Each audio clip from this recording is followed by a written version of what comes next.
Il est 3h33 du matin et vous vous réveillez subitement. Pas de cauchemar, pas de bruit particulier, mais juste cette sensation bizarre d'être tiré du sommeil par quelque chose d'invisible. À moitié endormi, vous traversez le couloir pour vous rendre à la salle de bain. Et une fois arrivé, vous n'allumez pas la lumière, par peur de vous tirer vous-même de votre sommeil. Et dans le noir, alors que vous approchez du miroir, l'espace d'un quart de seconde, vous ne reconnaissez pas votre propre visage. Vous avez devant vous une forme grotesque, copie de votre faciès, mais avec de drôles de différences. Et surtout, l'impression que malgré votre immobilité, votre reflet, lui, il bouge. Ce phénomène, c'est la distorsion des visages dans la pénombre. C'est un sujet plutôt intéressant et ultra documenté, et je dis pas ça parce que j'en ai déjà fait une vidéo. Alors, non, on va pas reparler du sujet dans une énième vidéo, je veux dire, c'est pas comme si le sujet avait vraiment évolué depuis, mais récemment, j'ai réalisé que ce concept, il est fortement lié à un certain média. Alors, il y en a parmi vous qui savent peut-être déjà de quoi on va parler aujourd'hui, et qui sont sûrement déjà méga hypés, et il y en a d'autres qui vont se lancer avec nous et découvrir ou redécouvrir peut-être l'un des meilleurs jeux de cette dernière décennie. Parce que s'il y a bien une offre culturelle, un jeu vidéo qui gravite autour de ce sujet avec une force psychologique incroyable, c'est Deltarune.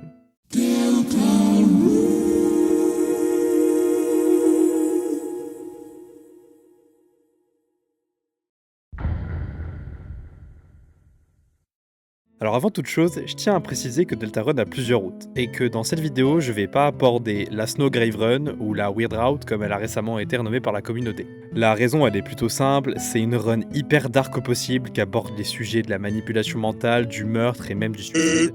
Donc ouais, on va éviter. Et surtout, je pense que cette run, elle existe uniquement pour satisfaire un certain type de fans, plus que pour servir l'histoire que le créateur essaie de nous vendre. Mais bon, ça on en parlera un petit peu plus tard dans la vidéo. Sorti le 31 octobre 2018 et comptant à l'heure actuelle pas moins de 2,2 millions de copies vendues, Deltarune est un jeu dans le style RPG sorti initialement sur PC puis sur Switch. Alors pourquoi ? Pourquoi un jeu dont personne n'a vu le gameplay fait autant de vagues ? Bah la réponse aujourd'hui elle est plutôt évidente.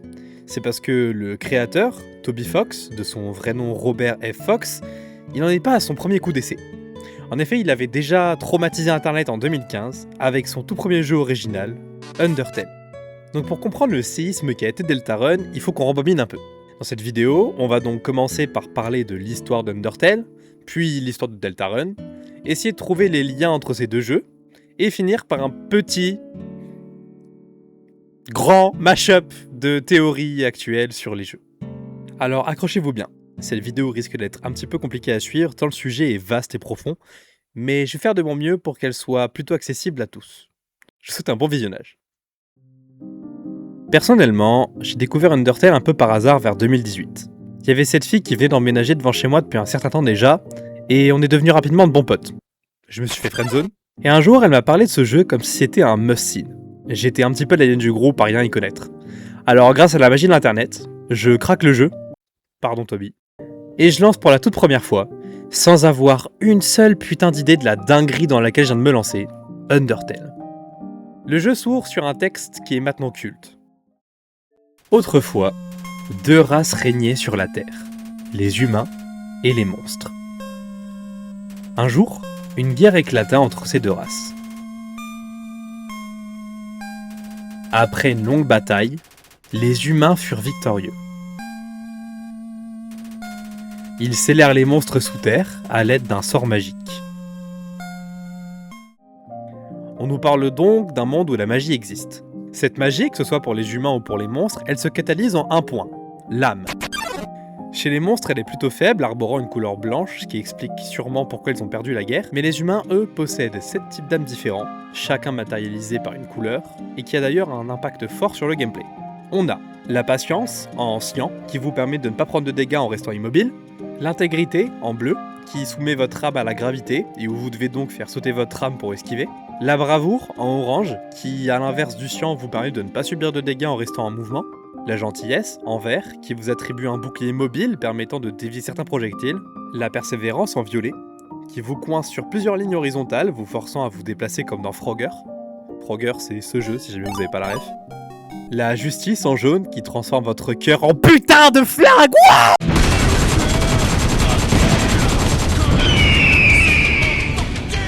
Pour tirer sur l'ennemi. Et enfin, le plus puissant, le rouge, la détermination. La détermination, c'est le pouvoir le plus terrifiant du jeu. C'est celui qui permet de refuser la mort et de transcender l'espace-temps lui-même. Ce monde donc dans lequel sont emprisonnés les monstres, c'est l'Underground, une sorte de dimension de poche dans laquelle on peut rentrer, mais pas en sortir. Ou du moins, il y a bien une sortie, la barrière. C'est un immense mur d'énergie, constitué en utilisant le pouvoir des 7 âmes humaines, et qui est donc impossible à briser par les monstres dû à leur âme faible. Malgré les conditions de vie difficiles, les monstres ont réussi à reconstituer une société, se basant sur un système de royauté, celui de la famille Dreamer. On y retrouve le roi, Asgore, sa compagne la reine Toriel, et leur fils unique, le prince Azriel. Alors, oui, vous me direz, c'est juste un mélange des 2 prénoms de ses parents, Asgore, Toriel, Azriel, et si jamais vous trouvez que c'est trop choupi et que vous voulez faire pareil, dites-vous juste que Adeline et Rudolph en ont payé le prix fort. Bref. Alors que le royaume prospère dans la joie et la bienveillance de la famille Dreamer, le destin complet du monde des monstres bascule le jour où un humain, Kara, vient à tomber dans l'Underground. Adoptée par la famille royale, Kara s'avère être une enfant très perturbée, octroyant une haine incommensurable envers ses pairs les humains. Après avoir passé de longues années en compagnie des monstres qu'elle considère comme les victimes de son espèce, elle s'empoisonne mortellement, en mangeant une grande quantité de Golden Flowers, des fleurs hautement toxiques aux humains. L'objectif de ce suicide, c'est qu'Azriel puisse absorber son âme, afin d'avoir la force nécessaire de traverser la barrière, pour aller au village des humains, et tous les massacrer, jusqu'à obtenir les 6 autres types d'âmes nécessaires à l'oblitération de la barrière, permettant ainsi la libération de son peuple. Mais arrivé au village des humains, Azriel, dans sa bonté la plus totale, signature de la famille Dreamer, refuse de se battre, malgré les attaques des villageois, effrayés par son apparence. Il fait donc demi-tour et traverse à nouveau la barrière, avant de s'effondrer dans la salle du trône, devenant poussière sous les yeux horrifiés de ses parents. Brisé par le chagrin, le roi Asgore se jura de tuer chaque humain qui tombera dans l'Underground, pensant poursuivre l'œuvre de son fils. Horrifié par cette folie meurtrière, Toriel quitte le roi et s'exile volontairement dans les ruines, la toute première zone du jeu, espérant ainsi pouvoir recueillir et protéger chaque enfant qui tombera dans les ruines, leur permettant d'éviter le même triste sort qu'a subi Kara. Des années plus tard, on incarne Frisk, le 8e enfant à être tombé dans l'Underground. D'ailleurs, là j'ai une petite théorie, qui est de ma confection, en tout cas je l'ai jamais vu avant sur internet, c'est que si il y a plein d'enfants qui arrêtent pas de tomber dans l'Underground, c'est parce que comme Zoro, ils sont attirés par le One Piece. C'est qu'ils sont des sacrifices orchestrés par les humains, pensant que ça permettrait d'apaiser les monstres et de les empêcher de sortir. Là commence le périple du joueur. À vous de voir si vous agirez en ami, œuvrant pour la cause des monstres, ou bien si vous agirez en Doomslayer, continuant l'œuvre de vos pairs les humains. Ça, c'est la surface d'Undertale. C'est du lore majoritairement connu, et même si j'ai spoil 2-3 trucs, c'est vraiment des informations qui sont connues par la majorité des joueurs, et voire même des gens qui s'intéressent un minimum à la communauté, mais qui n'ont pas vraiment joué au jeu. J'ai volontairement omis certains détails de fou, mais justement, c'est pour mieux rebondir dessus plus tard. Et justement, pour bien rebondir là-dessus, il faut déjà qu'on parle de Deltarune. En même temps, tu me diras, c'est le sujet de la vidéo. On est fin 2018, et je viens de finir ma première run d'Undertale. Après plusieurs mois à jouer jusqu'à tard le soir, je combats le boss final, et débloque la fin trop pacifiste. Eh oui messieurs, pacifiste dès ma première run, et sans avoir aucune info sur le jeu. Franchement, GG moi. Bref, j'en parle avec la fameuse fille d'en face, et je lui dis qu'une suite serait vachement bien. Même si avec du recul, Undertale 2, c'est pas une bonne idée. La fin est déjà très bien comme elle est, c'est pas nécessaire. Bref, vous voyez le truc venir ? Deltarune est déjà sorti depuis 2 mois. Et non seulement je le savais pas, mais j'ai réussi à esquiver tous les spoils. Alors à peine entré chez moi, j'installe le jeu, légalement, et je passe un moment incroyable. Quand vous lancez Deltarune, le jeu s'ouvre sur un écran de création d'avatar plutôt creepy, avec un peu la même vibe que les illustrations animées des lecteurs audio Windows de mon enfance. On se sait ma génération, ces trucs étaient plutôt hypnotisants. Bref, on crée notre avatar, de la coupe de cheveux au pull qu'il porte, en passant par son groupe sanguin, et voire même s'il s'aime ou s'il se déteste. Je rigole pas. Et on finit par lui donner un nom. On valide notre création, pour la voir brutalement détruite, par une voix glaciale. Vos choix n'ont aucune importance. Dans ce monde, on ne choisit pas qui on est. Vous êtes alors propulsé dans le corps de Chris. Chris vit seul avec sa mère Toriel, enseignante dans l'école où lui-même étudie. Son père, Asgore, est un fleuriste fauché, mais aussi l'ancien capitaine de police, qui préfère la majorité du temps mettre son mal de côté pour égayer le quotidien de la communauté. Chris a également un frère, vous l'aurez vu venir, Azriel, mais on ne le voit pas pour l'instant. Il étudie à l'université et est censé revenir bientôt. Toriel emmène donc Chris à l'école, après qu'on ait tiré beaucoup trop de fois la chasse d'eau, ce qui d'ailleurs mériterait un succès Steam. Surtout qu'apparemment il y en a qui aiment bien les succès Steam. Je ne vise personne.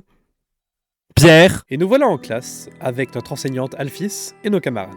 Chris se voit alors attribuer la mission d'aller chercher des craies dans la réserve de l'école, avec Suzy, la fille un peu dark edgy de la classe qui a l'air d'être une sacrée harceleuse. Une bonne même. Et justement, qui l'aurait vu venir, on se fait harceler vite fait contre un placard par Suzy avant qu'elle nous force à venir avec elle dans le placard.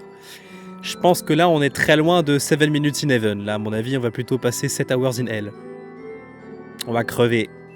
Vous entrez donc dans le placard, qui a l'air anormalement profond et sombre. Alors vous avancez, à la recherche d'un interrupteur, jusqu'à ce que soudain vous ne voyez plus rien. Et dans l'obscurité la plus totale, le sol se dérobe sous vos pieds. Une longue chute s'ensuit, et quand vous reprenez conscience, vous remarquez que Chris n'a plus la même apparence. Il a la peau bleue, une armure de chevalier, et est équipé d'une épée et d'un bouclier. Vous avancez donc dans ces plaines étranges et sombres, et retrouvez Suzy, avant de rencontrer un étrange personnage nommé Ralsei. Ça fait beaucoup d'infos à la seconde. Alors, qu'est-ce qui se passe ? Il se passe que j'ai une angine, et j'ai plus de voix. Mais c'est pas grave, on va quand même continuer. Mais ça après une page de pub. Salut, c'est Franck Lemeuf. Si vous voyez cette vidéo, c'est qu'ils m'ont retrouvé.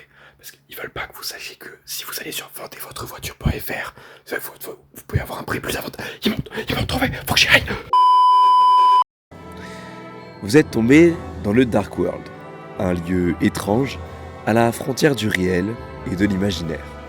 Ici vit Ralsei, qui a pour seul but d'accomplir la prophétie que voici. Depuis des millénaires, la lumière et les ténèbres vivent en harmonie, apportant la paix au monde. Mais si cette harmonie venait à se briser, une terrible calamité se produirait.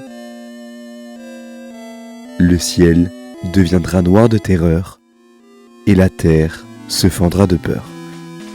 Seuls 3 héros pourront bannir les ombres. Un humain, un monstre et le prince des ténèbres. Eux seuls peuvent sceller les fontaines et bannir le paradis de l'ange. On comprend donc que Chris est l'humain de la prophétie, Suzy le monstre dû à sa tête de Barney le dinosaure et Ralsei le prince des ténèbres. Mais accomplir la prophétie, ça veut dire quoi exactement ? C'est plutôt simple. La source de pouvoir qui permet à un Dark World de se matérialiser, c'est un puissant geyser d'énergie appelé une fontaine. Et une fontaine, il y en existe déjà une. C'est celle qui est dans le placard de l'école et qui permet à Castletown, le village dont Ralsei est le prince, de se matérialiser. Ainsi, de chapitre en chapitre, Chris et leurs amis feront tout pour fermer toutes les fontaines en surplus, sauvant au passage leurs habitants en les emmenant à Castletown, qui est du coup la seule et unique fontaine qui doit subsister. Voilà, ça c'est tout pour le résumé rapide des 2 jeux. Pour l'instant, on a été relativement spoiler-friendly, mais là, on va vraiment aborder des sujets extrêmement importants des 2 jeux. Donc vraiment, si vous n'avez pas déjà joué au jeu, je vous invite fortement à aller y jouer et de revenir après. Vous en faites pas, moi je bouge pas. Sur ce, vous êtes prévenus, on peut commencer. Préquel, suite, spin-off, univers alternatif ? C'est la question que beaucoup de joueurs, et moi y compris, se sont posés au début. Et même certains se la posent encore aujourd'hui. Et franchement, à juste titre, je veux dire, on n'est même pas sur 2-3 PNJ qui ont le même nom et c'est tout. Là, pratiquement tous les PNJ de Deltarune ont le même nom, des professions relatives à celles qu'ils avaient avant, et exactement le même trait de caractère. Déjà, le plus flagrant, c'est Toriel et Asgore. Comme dans Undertale, ils sont divorcés, ont un fils nommé Azriel, et ont adopté un enfant humain. Ici, c'est pas Frisk, mais c'est Chris. D'ailleurs, vous admettrez la ressemblance physique et également au niveau du prénom. Alors, je sais que ça n'a jamais été dit canoniquement, mais franchement, un humain qui a 2 parents monstres, soit Toriel et infidèle, On reviendra là-dessus plus tard d'ailleurs. soit ils ont adopté. Ensuite, on a Sans qui a toujours la même maison et a récupéré le Grillbiz pour en faire une supérette. Et surtout, plus évident encore, l'histoire est la même. On joue un humain, adopté par des monstres, et on nous parle d'une guerre d'équilibre entre les Lightners à la surface et les Darkners dans la pénombre. C'est littéralement le synopsis d'Undertale. On est où là ? Ma première impression, ça a été que Deltarune c'est un préquel. On sait que dans Undertale, avant la guerre, les humains vivaient avec les monstres en harmonie à la surface. Et là justement, on est un humain à la surface avec des monstres. Mais c'est pas possible, parce que là, Asgore et Toriel sont déjà divorcés. Alors une suite peut-être, qui se déroulerait juste après le règne pacifiste, où les monstres parviennent à tous sortir à la surface ?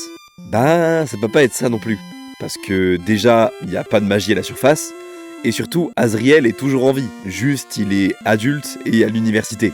Et enfin, ça peut pas être un spin-off. La raison, elle est pas vraiment canon au jeu, mais on sait juste que Toby a suffisamment de respect envers ce qu'a été Undertale pour nous pondre un spin-off comme ça histoire de faire de la thune. C'est pas possible. Alors, c'est forcément un univers alternatif, vous allez me dire. Petite bite. Non en fait. Parce que, accrochez-vous bien, Deltarune c'est à la fois un préquel, une suite et Undertale en même temps. La dinguerie. Et tout ça, c'est grâce à une seule entité, W.D. Gaster. Le cas Gaster, c'est un très gros morceau de l'univers de Toby Fox. Ceux qui connaissent déjà le personnage sont sûrement en train de se chier dessus d'extase. Ouais, non, c'est peut-être pas la meilleure des métaphores. Tellement ce personnage est mystérieux et au centre de pratiquement toutes les anomalies des jeux. Dans Undertale, on apprend que Gaster était le scientifique royal. Il travaillait sur une source d'énergie infinie, le corps, menait des expériences sur la détermination, mais menait aussi des projets un peu plus personnels. En run pacifiste, vous obtenez l'accès de l'ancien laboratoire royal, situé juste en dessous du laboratoire d'Alphys. Et dans cette zone, il y a pas mal de panneaux au mur qu'on appelle les data entry. C'est des logs des expériences d'Alphys et ou de Gaster sur la détermination. On rappelle d'ailleurs que la détermination, c'est ce pouvoir qui permet de transcender la mort, l'espace et le temps. Et ces data entry, dans le lot, il en manque une. C'est la numéro 17. Alors, vous aurez beau retourner à pied tout le laboratoire, vous la trouverez jamais. Mais si vous retournez un peu les fichiers du jeu, vous pouvez trouver la dite entrée, dont vous pouvez forcer la lecture in-game.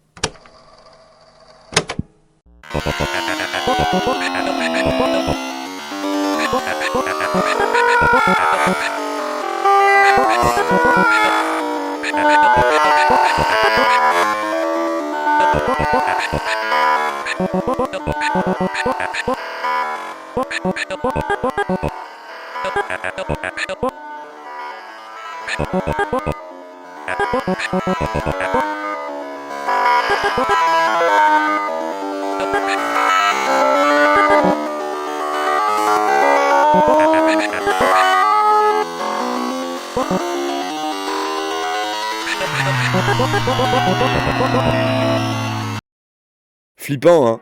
Je vous raconte pas la chair de poule que j'ai eue à l'époque quand je suis tombé là-dessus pour la première fois. J'étais terrifié. Cette entrée, elle est rédigée en Wingdings. C'est une police d'écriture un peu bizarre constituée de mains et de symboles un peu random.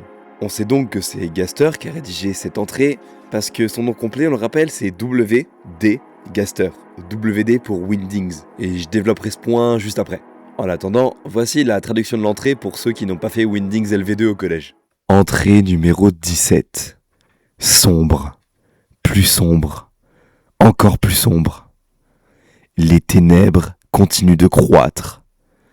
Les ombres s'enfoncent plus profondément. Aucune détection de photons.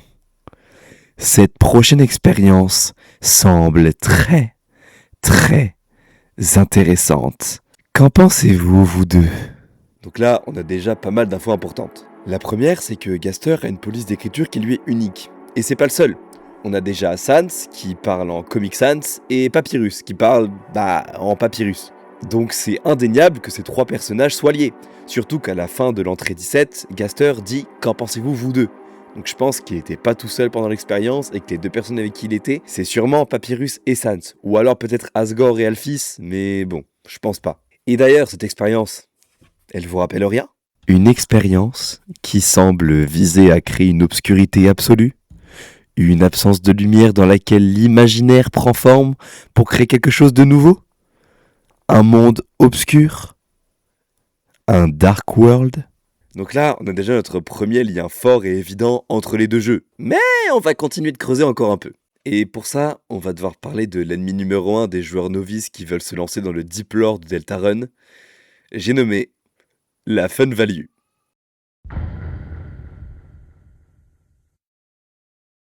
La Fun Value, c'est quoi ? Bah déjà, c'est ce pouvoir de permettre à mon environnement de changer complètement, passant de la nuit au jour et d'un joli poster de Spider-Man No Way Home à une couverture. Plus sérieusement, à chaque fois que vous allez lancer une run de Undertale, votre fichier de sauvegarde se verra attribuer un chiffre entre 1 et 100. Ce chiffre, c'est donc la Fun Value. Et donc selon la valeur que le jeu vous attribuera, vous allez croiser ou non des événements quelque peu étranges. Et parmi ces événements, on a les Gaster Followers. Les Gaster Followers, ce sont ces sprites de PNJ que vous avez sûrement déjà croisés dans votre run, qu'elles soient pacifistes, génocides ou neutres, mais avec quelques, voire beaucoup de différences. Ils ont perdu leur couleur pour arborer le monochrome, donnent l'impression parfois de fondre comparé à leur sprite d'origine, et surtout vous racontent des choses étranges, des choses sur Gaster. En même temps, fallait s'y attendre vu leur nom, Gaster Followers, Gaster, bref. Voici une petite liste de tous les dialogues que vous pouvez avoir avec ces 10 Gaster Followers. Fun Value 61. Alphys travaille peut-être plus rapidement, mais l'ancien scientifique royal, le docteur W.D. Gaster, un jour, il a disparu sans laisser de traces. Ils disent qu'il s'est brisé à travers le temps et l'espace. Comment pourrais-je bien en parler sans avoir peur ? Je porte un morceau de lui, juste là. Fun Value 62. Ça fait sens qu'Asgore ait mis autant de temps à trouver un nouveau scientifique royal. Après tout, l'ancien, Dr Gaster, quel acte de dévotion ! Ils disent qu'il a créé le corps, mais sa vie a été brutalement écourtée. Un jour, il est tombé dans sa création et... Est-ce qu'Alphys connaîtra le même sort ? Fun Value 63. Je comprends pourquoi Asgore a attendu si longtemps avant d'embaucher un nouveau scientifique royal. Le précédent, Dr Gaster, son génie était irremplaçable. Mais sa vie a été brutalement écourtée. Un jour, ses expériences ont mal tourné et... Bon, je ne devrais pas dire du mal dans le dos des gens. Après tout, c'est impoli de parler de quelqu'un qui nous écoute. Fun Value entre 90 et 100. As-tu déjà pensé à un monde où tout est exactement pareil, à l'exception que tu n'existes pas ? Tout fonctionne très bien sans toi. Cette idée me terrifie. Et enfin, si votre Fun Value se situe à 66, vous avez 1% de chance, à chaque fois que vous traversez une certaine zone de Waterfalls, de faire apparaître 7 portes monochromes. Derrière elles se cache ce sprite nommé Mystery Man. W.D. Gaster, WD pour Wingdings, est donc l'ancien scientifique royal. On comprend qu'il a tenté une expérience semblable à la création des Dark World et a fini par tomber dedans, finissant donc par s'éparpiller entre l'espace et le temps. Il serait nulle part et partout en même temps, mais serait également présent en chaque Gaster Follower que l'on peut rencontrer. Il aurait un lien avec 2 autres personnages que l'on suppose être Sans et Papyrus, dû à leur police d'écriture unique liée à leur nom. Et tout ça, ça nous mène où ? Franchement, à rien. Parce qu'en soi, il y a encore un dernier élément qui pourrait nous prouver un lien potentiel entre Gaster, Sans et Papyrus et potentiellement sur du lore caché derrière ça. Mais c'est un élément qui déjà à l'époque on savait pas trop quoi en faire, même si très récemment il y a une nouvelle théorie dessus qui a spawn avec Deltarune. Mais comme j'ai envie de l'aborder plus tard, je vais déjà l'aborder qu'à moitié maintenant. À la fin de votre run pacifiste, vous atteignez le Last Corridor, ce très long couloir jaune juste avant la pièce d'Asgore où Sans vous attend pour juger vos actes. Après avoir eu son approbation pour progresser dans l'histoire, soit vous allez sauvegarder et aller affronter Asgore, ou alors, si vous êtes un petit malin, vous fermez le jeu sans sauvegarder. Alors oui, c'est généralement pas trop conseillé, peu importe le jeu, le logiciel que vous utilisez. Mais dans Undertale, comme on insiste vraiment sur ce côté que le joueur peut voyager dans le temps et dans l'espace, en fait, fermer le jeu sans sauvegarder, c'est une mécanique de gameplay. Et donc en relançant votre sauvegarde et en réengageant la discussion avec Sans, au bout de quelques lignes de dialogue, il vous dira quelque chose comme « Mais vous avez déjà entendu ça avant, n'est-ce pas ?» Et si vous faites ça encore, et encore, et encore, je crois que c'est 4 ou 5 fois, à chaque passage, Sans comprendra qu'il y a un truc qui va pas. Il vous donnera un mot de passe à donner au lui du passé, si vous êtes réellement un voyageur temporel, pour lui prouver. Et donc après avoir fait ça 2 ou 3 fois, Sans vous donne enfin une clé mystérieuse qui, soit dit en passant, était en fait sur votre trousseau depuis le début, comme quoi Sans aussi peut voyager dans le temps. Cette clé, c'est la clé du laboratoire secret qui est cachée juste derrière la maison de Sans. Quand on y pénètre, il y a plusieurs choses. On a une énorme machine sous bâche, des tiroirs, un espèce de blueprint, potentiellement pour la machine, et dans un de ces tiroirs, un dessin. Vous ne savez pas qui l'a réalisé, et c'est un dessin représentant 3 silhouettes que vous ne reconnaissez pas. Juste en dessous de ce dessin, il y a une petite inscription notée « Don't forget », n'oublie pas. À ce moment-là, une seule théorie faisait vraiment sens, celle selon laquelle Sans, Papyrus et Gaster formaient une famille. Le lien qui appuie tout ça, c'est que tous les trois, en tout cas si on part du principe que le sprite du Mystery Man et Gaster, semblent ressembler à des squelettes et ont tous trois un nom lié à une police d'écriture. On considère donc que ces trois-là formaient une jolie petite famille vivant à Snowdin, mais que dès le jour où Gaster est tombé dans sa création, tout le monde a commencé à l'oublier petit à petit, et que pour ne pas l'oublier, Sans aurait dessiné ce dessin de sa famille, avec la phrase « N'oublie pas ». Et quand on y réfléchit bien, ça fait sens. Gaster qui disparaît de ce monde. Un univers qui devient donc identique au sien, mais où il n'existe pas, et tout se passe très bien. Ça vous rappelle pas une phrase d'un Gaster Followers qu'on a dit juste avant ? Et justement, dans ce monde où Gaster n'existerait plus, Sans aurait fait ce dessin pour ne pas l'oublier, tout en créant une machine, la machine sous la bâche, qui lui permettrait potentiellement de transcender l'espace et le temps afin de retrouver son père. C'est dingue quand même, non ? Et tout ça, c'est du lore optionnel. C'est quelque chose qui nécessite des heures et des heures de gameplay pour espérer tomber sur la bonne fun value, pour tomber à chaque fois, à chaque run, sur cet élément-là. C'est genre moins des centaines d'heures avant d'avoir tout le lore, quoi. C'est fou. Bref, je pense qu'on a déjà gratté le plus d'informations possible sur Gaster dans Undertale, mais il y en a encore à gratter ailleurs. Vous l'aurez compris, maintenant on va parler de Gaster dans Deltarune. Quand vous créez votre avatar, la musique qui se joue en fond est Another Him, ou Un autre lui en français. Il s'agit d'un remix du son de Gaster joué dans l'entrée 17, et on sait déjà que Him fait référence à ce dernier plusieurs fois dans Undertale. Sachant cela, tout porte à croire que l'entité qui nous permet de créer un avatar dans Deltarune serait Gaster. Alors ça pourrait paraître assez vague, donc j'ai autre chose de plus évident pour vous. Dans le Dark World, si vous essayez d'appeler qui que ce soit avec votre téléphone portable, le son identique à celui de l'entrée 17 se joue. La réaction de votre âme sera « It's nothing but garbage noise ». Ce n'est rien d'autre que des bruits parasites. On ne comprend pas ce qui se passe au bout du fil, mais je pense que Chris le sait très bien. Gaster lui donnerait des instructions pour lui apporter notre âme. Au final, ce n'est pas nous qui contrôlons Chris, mais c'est lui qui nous emmène là où Gaster nous voulait, bien avant que notre âme soit séparée de notre avatar initial. Bon, ça, depuis le début de la vidéo, c'est la majorité des informations que j'ai compris à 99% et que j'ai moi-même expérimenté in-game. C'est pas j'ai vu des vidéos et j'ai interprété. Là, c'est vraiment du lore dont je suis sûr. Mais le problème, c'est qu'à partir de maintenant, il y a encore 2-3 choses dont j'ai envie de vous parler et que j'ai pas vraiment comprises. Ces sujets-là, d'ailleurs, ça va beaucoup être des théories, donc à prendre avec des pincettes, même si c'est des théories qui sont vachement plausibles. Mais en tout cas, il faut absolument les aborder pour avoir ce travail de réflexion et mieux comprendre l'univers et le lore d'Undertale et de Deltarune. Comme je vous dis, prenez ça avec des pincettes, je suis pas du tout sûr de ce que je dis, et plus on va avancer dans les sujets, moins je vais savoir de quoi je parle, donc n'hésitez pas à me corriger dans les commentaires si vous pensez savoir de quoi vous parlez, tant que c'est bienveillant et constructif, pas la peine d'insulter ma daronne, elle a rien demandé, s'il vous plaît, arrêtez de dire que je dois niquer ma mère.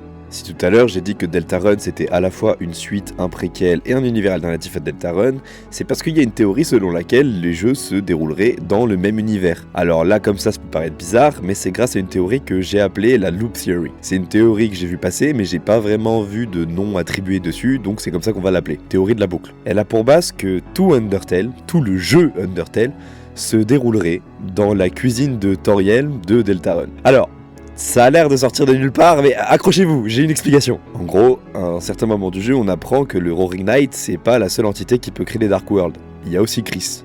D'ailleurs, Chris, dans le chapitre 3, il crée un Dark World dans le salon de Toriel, ce qui nous donne tout le monde de Antenna. Et donc du coup, si on regarde bien cette image de la cuisine de Toriel, on peut s'imaginer que si jamais un Dark World venait à s'ouvrir, ça pourrait très facilement créer le monde d'Undertale. Je vais vous montrer, vous allez voir. Les ruines seraient le mur tout à gauche, Snowdin, qui est une zone hivernale, serait le réfrigérateur, Waterfalls, qui est une zone aquatique, serait l'évier, Hotlands, une zone volcanique, serait les plaques de cuisson, le True Lab, le four, le corps, le micro-ondes, et New Home, avec sa barrière, la fenêtre. Tous les habitants de Hometown se seraient donc réunis pour une quelconque raison dans la cuisine de Toriel à ce moment-là, et se seraient transformés petit à petit en PNJ de l'univers d'Undertale que l'on connaît déjà très bien, perdant peu à peu leurs souvenirs pour s'ancrer dans leur rôle qui leur a été attribué. Ouais, du coup, le truc que je voulais dire, c'est que le Roaring Knight, c'est un des antagonistes qui nous suit dans à peu près chaque chapitre, et qui en général soit kidnappe quelqu'un, soit est celui qui ouvre des fontaines supplémentaires. Voilà, j'ai oublié de le dire, mais de toute façon on parle de lui juste après, donc tranquille, des bisous. Et en parlant des PNJ, un point intéressant à soulever tout de suite, c'est celui de Gerzon, un PNJ qu'on a déjà vu dans Undertale et qui revient pour le chapitre 4 de Deltarune. Dans le Light World, Gerzon, c'est un écrivain qui est décédé. Il a fait une série de livres inspirés de la prophétie, va savoir comment il a fait pour la connaître, et ses cendres sont entreposées dans le bureau du prêtre que l'on suppose être un membre de sa famille. Dans le chapitre 4, un Dark World vient s'ouvrir dans l'église, et là, Gerzon est là. Il est en vie, il a les souvenirs de sa vie quand il était encore dans le Light World et qu'il était bien en chair et en os, mais il a pas l'air tant choqué que ça d'être mort. Il revient donc sous forme d'un personnage ultra cheaté, qui est d'ailleurs l'un des boss secrets, qui finira par servir de mentor à Suzy et lui offrant une arme plutôt efficace. Bon, après, je l'ai jamais vraiment utilisée parce que je fais une run pacifiste, mais ouais, elle est bien apparemment. Et le truc, c'est que Gerzon n'a pas peur de la mort. Il est déjà mort, et il est revenu à la vie. Il n'a pas spécialement envie de rester dans le Dark World. Il est prêt à assumer que Chris et Suzy vont fermer la fontaine et qu'il redeviendra poussière. Et ça, pour les joueurs d'Undertale qui ont fait une run génocide, ça vous rappelle peut-être quelque chose. Quand vous faites une run génocide d'Undertale, à chaque fois que vous arrivez dans un magasin, vous trouverez une note des précédents gérants vous implorant pitié, vous offrant de l'argent, et ils ont déjà fui depuis belle lurette. Mais le seul personnage d'Undertale à ne pas vous fuir en run génocide, c'est justement Gerzon. Quand on le rencontre dans son magasin, on a plusieurs options de dialogue, dont le menacer. Mais si on essaie de le menacer, il nous répond ça. J'ai vécu suffisamment longtemps pour être effrayé de quelque chose comme toi. Mais bon, essaie gamin, je sais que tu peux pas me faire de mal ici. Des connaissances comme celle-ci, c'est la seule raison pour laquelle j'ai réussi à survivre aussi longtemps. Donc non seulement Gerzon n'a pas peur de la mort, mais en plus il est conscient d'être dans un jeu vidéo. Il est conscient que sa vie présente une forme d'artifice lui donnant l'immunité tant qu'il reste dans son magasin, dû aux limitations du système de combat du jeu. Tant qu'il est dans une zone qui est considérée comme neutre, il ne peut pas se faire attaquer et le joueur ne peut pas attaquer. Donc, si Gerzon est déjà mort dans le Light World de Deltarune, et que Undertale est un Dark World, il se réincarnerait là-bas, ce qui expliquerait qu'il n'ait pas peur de la mort. Ça, on l'a déjà vu dans Deltarune, donc pourquoi pas dans Undertale. Bref, pour retourner à Gaster, dans cet univers il devient scientifique royal d'Asgore, mène des expériences sur les déterminations, mais aussi sur les Dark World, nous envoyant nous ainsi que tous les autres PNJ de nouveau dans Deltarune, où nous allons vivre la même vie, pour retourner à Undertale, pour retourner dans Deltarune, pour retourner à Undertale, et encore, et encore, et encore, et encore, et encore. C'est un petit peu facile comme théorie, on me dira, mais il y a un élément qu'on a abordé tout à l'heure qui pourrait appuyer cette théorie. Souvenez-vous, dans le laboratoire secret de Sans, on trouve ce petit bout de papier sur lequel est dessiné 3 silhouettes avec la phrase Don't forget. À l'époque, comme je l'ai dit, on supposait que c'était Gaster, Sans et Papyrus sur ce dessin. Et dans le chapitre 5 de Deltarune, Sans demande à Suzy de lui faire un dessin du groupe. Suzy, Chris, Noël, afin qu'il ne les oublie pas. Don't forget, n'oublie pas. Ce dessin ne représenterait peut-être pas Gaster, Papyrus et Sans, mais Chris, Noël et Suzy, les héros de la prophétie, juste avant que Sans, comme tous les autres, se fasse emmener dans Undertale. Un point que je savais pas trop où mettre, c'est par rapport à la détermination. Dans Undertale, comme dans Deltarune, on brise souvent, presque H24, le 4e mur. On y fait bien la différence entre le joueur, qui prend toutes les décisions, et l'avatar, qui se prend toutes les conséquences. Dans Undertale, on ne contrôle pas l'âme de Frisk, on contrôle une âme, et cette âme contrôle Frisk. Ce que je veux dire ici, c'est que Frisk n'a pas de backstory. Il a aucune attache à ce monde, aucun ami, aucune famille. il existe uniquement dès l'arrivée du joueur. Rien ne nous prouve qu'il avait une vie avant. Il n'est qu'un vaisseau permettant au joueur d'explorer ce monde et d'arriver jusqu'à ses fins. Et là où Deltarune est fort, c'est qu'on pense qu'on va revivre la même chose en nous faisant créer un avatar de A à Z, de toutes pièces, constitué uniquement pour nous et qui a supposément aucune attache à la réalité. Tout ça pour être projeté dans le corps de Chris, qui a déjà une famille, des amis, des souvenirs. Chris, c'est pas juste un avatar. Chris, c'est Chris.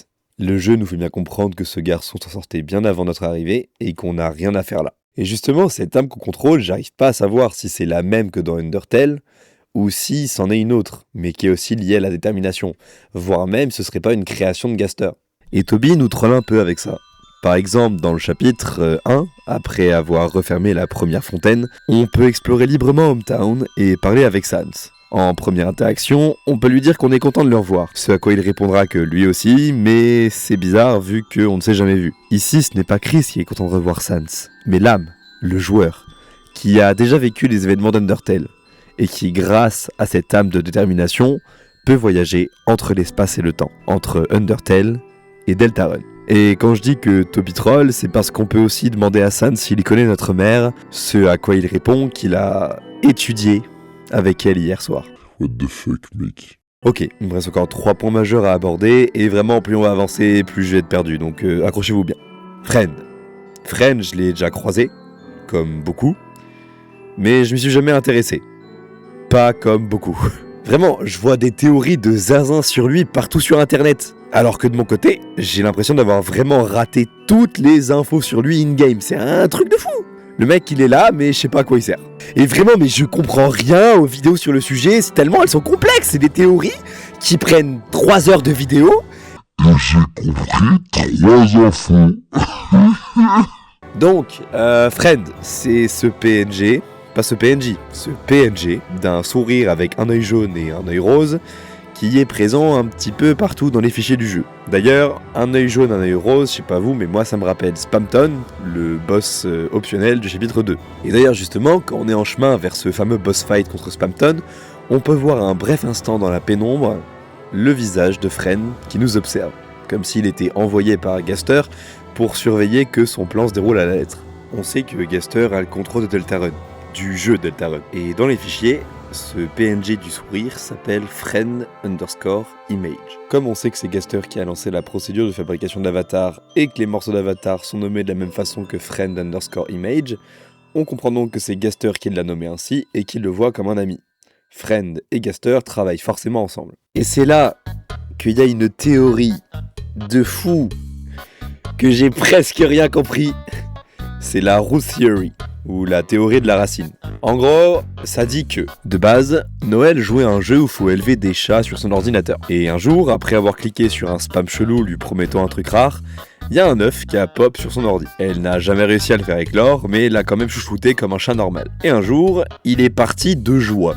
Alors que normalement dans son jeu, les chats se barrent de tristesse, tu t'en occupes pas. Ces infos-là, elles viennent du site officiel de Deltarune.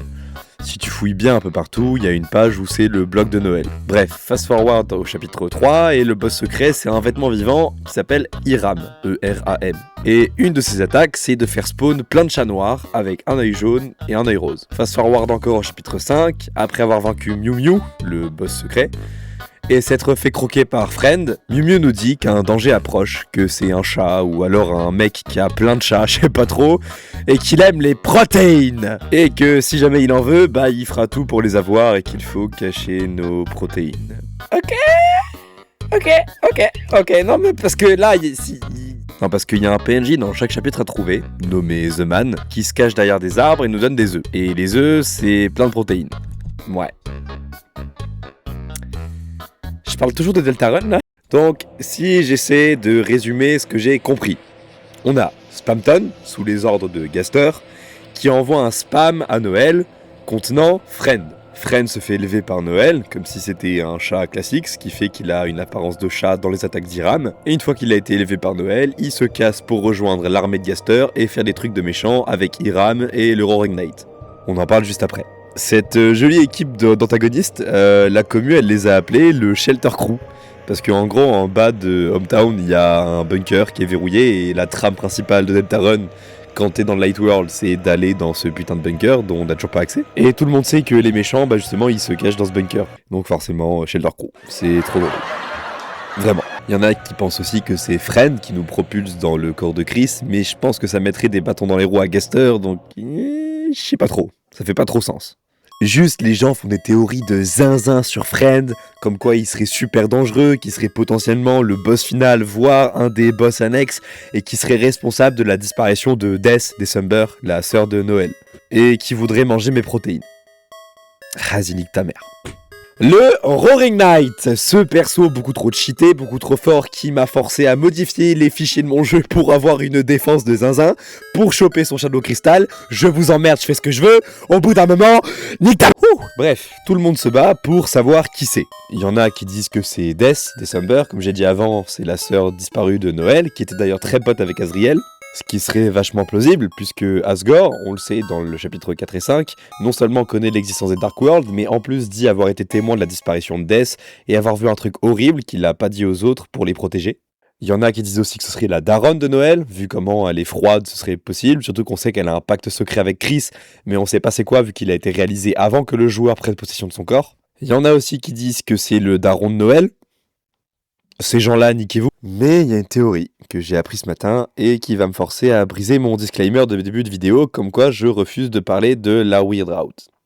Bah si, en fait, je vais devoir en parler, mais je suis obligé d'en parler. Parce que en fait, la Weird Route consiste à manipuler Noël, à lui donner des envies de meurtre, à la rendre dépendante à Chris, à lui péter le crâne en la transformant en grosse psychopathe de zinzin qui assassine tous ses meilleurs potes, y compris Burley. Tout ça pourquoi ? Pour ensuite la forcer à aller se noyer dans le lac avec nous, pour que après quelques lignes de dialogue, on apprenne quoi ? Qu'en fait, elle voit plus rien, elle sent plus rien, et elle est trop contente. C'est quoi votre problème, les gens qui font la Weird Route, en fait ? Et c'est pas tout, en plus, parce qu'une fois qu'elle a fini de se noyer et que je sais pas trop ce qui se passe, je sais, mais on va en parler après, il y a un message qui s'affiche, qui dit « À suivre dans chapitre 7, Side B ». Et comment ça, chapitre 7 ? On est au tout début du chapitre 5. Et comment ça, Side B, c'est un vinyle, le bordel, maintenant ? C'est quoi, ce bordel ? En gros, la théorie à ce moment-là, c'est qu'en allant se noyer dans le lac avec Chris, on sort de la map qui a été créée par les développeurs. On fait donc un OOB, Out of Bound, et dans cet espace un peu flou où les règles du jeu ne s'appliquent plus, Chris aurait fusionné avec notre âme et Noël. Ça fait sens en vrai. En vrai, ça fait sens. J'explique. Déjà, on sait que voyager à travers l'espace et le temps, c'est possible grâce à la détermination. Ça permet aussi de tromper la mort. Et là, justement, on a notre âme qui a fusionné avec ces deux-là, donc le fait que le Roaring Knight puisse retourner dans le passé, et que nous, en tant que joueurs dans le corps de Chris, on puisse le croiser, c'est logique jusque-là. Ensuite, plus évident, c'est le trait physique. Le Roaring Knight, il a des énormes bois de cerfs, et les seuls cerfs qu'il y a dans le jeu, c'est Noël, sa mère, son père, et December, même si on ne l'a jamais vu. Et surtout, un point qui est indéniable, et vraiment, vous ne pourrez pas dire le contraire, c'est que sûr et certain, Chris est là-dedans. Et c'est parce que les animations du Roaring Knight, en combat et aussi hors combat, font toutes écho à des animations de Chris. Je vous mets, si c'est pas déjà fait, des pieds de comparaison là. Ouais.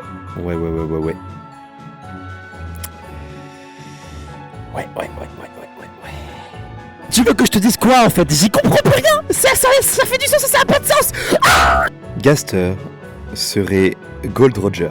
Non mais sérieusement, mais faudrait se faire enculer au bout d'un moment, je sais pas moi. Bon, nique sa mère, j'y mets tout mon sérieux, je n'ai plus rien à foutre. L'existence de Gaster dans Deltarune, elle est plus qu'hautement suggérée. Il est là, ça fait aucun doute. Mais on n'a pas encore réellement rencontré en face à face. Alors la commu a commencé à réfléchir à où et comment on pourrait le rencontrer pour la première fois. Et il y a un utilisateur X, du nom de Drift __ qui suggère l'idée que le personnage de Aqua, la fleur couleur cyan dans le chapitre 5, serait une pirate. Tout ça parce que Toby a leak qu'une chanson du chapitre sonnerait comme un thème de pirate et qui serait lié à Aqua. Et cet utilisateur y surenchérit en disant qu'en fait Gaster serait un pirate. Et que tous les autres antagonistes, Friend, le Roaring Knight, Hiram et Normal NPC. Ouais, j'ai oublié de parler de Normal NPC. C'est un mec dans Undertale, il dit qu'il doit nous présenter une Suzy, mais genre Suzy avec un Y, alors qu'il n'y a pas de Suzy avec un Y dans Undertale et dans Deltarune. Et dans le chapitre 5, il tient un stand où il vend des boulettes d'octopus, de Onion, et Onion c'est un PNJ trop sympa en forme d'octopus, qu'il a visiblement buté en fait, et il vend ça contre des G, qui est la monnaie d'Undertale, alors que dans Deltarune c'est les dollars, surtout que ce PNJ il a une version Gaster Follower dans Undertale, donc c'est très clairement un antagoniste. Ferait partie de son équipage, le Shelter Crew, en insistant sur le fait que leur bateau serait l'avatar qu'on a créé au début du jeu, le Vessel, parce que Vessel ça veut dire vaisseau, lol. Eh franchement j'ai juste pas les mots. Je vois internet se mettre d'accord du jour au lendemain que Gaster, qui de base était considéré comme le mec le plus mystérieux du monde du jeu vidéo dont on n'a aucune info mais il mène les ficelles derrière, serait juste un pirate vert. Bah j'ai paniqué parce que moi j'ai cru que c'est du vrai lore. J'ai cru que j'avais raté une information de zinzin et que vraiment j'ai passé les 5 dernières années de ma vie à rater tout le lore du jeu quoi. Trop fun. Et le pire de tout ça c'est que la commu elle s'est pas juste mis d'accord sur cette connerie. Ils ont créé des chansons, des fanarts. En plus ils sont incroyables les fanarts. Là je vous en mets 2-3 à l'écran. Et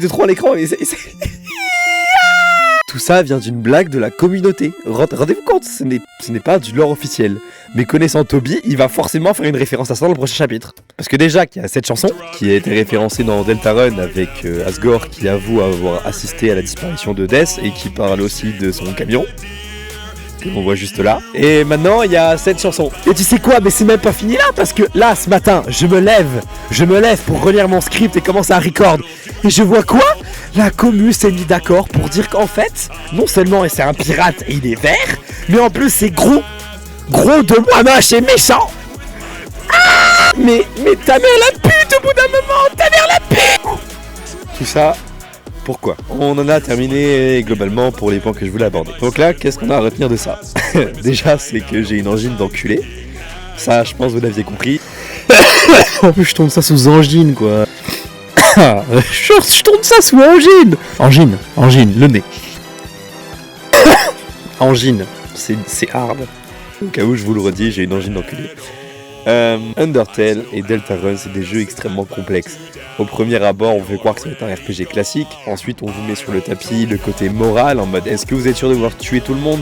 Certes, c'est un jeu, mais est-ce que vous le feriez dans la vraie vie ? Ensuite, on vous met ce dilemme de mais vous savez, est-ce que les monstres, c'est vraiment les monstres ou est-ce que c'est vous ? On a tous délire de 4ème mur, brisage 24, où le personnage, c'est pas lui qu'on joue. On joue nous, qui jouons une âme, qui joue le personnage.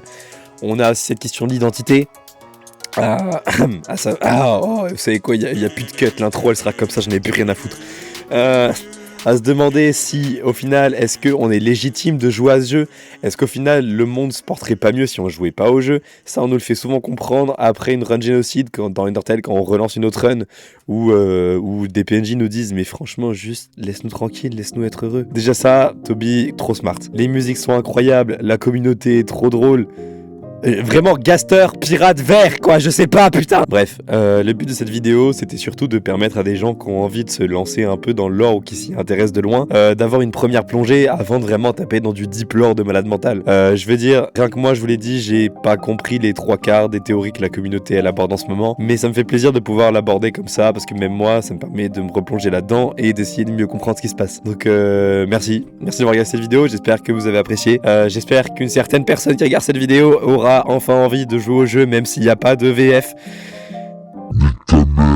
Ta mère est gentille, Je vous fais des gros bisous, n'hésitez pas à me corriger dans les commentaires, j'ai vraiment plus de voix. Là c'est signe qu'il faut s'arrêter. Merci, des gros bisous et ciao. Ta mère la pute.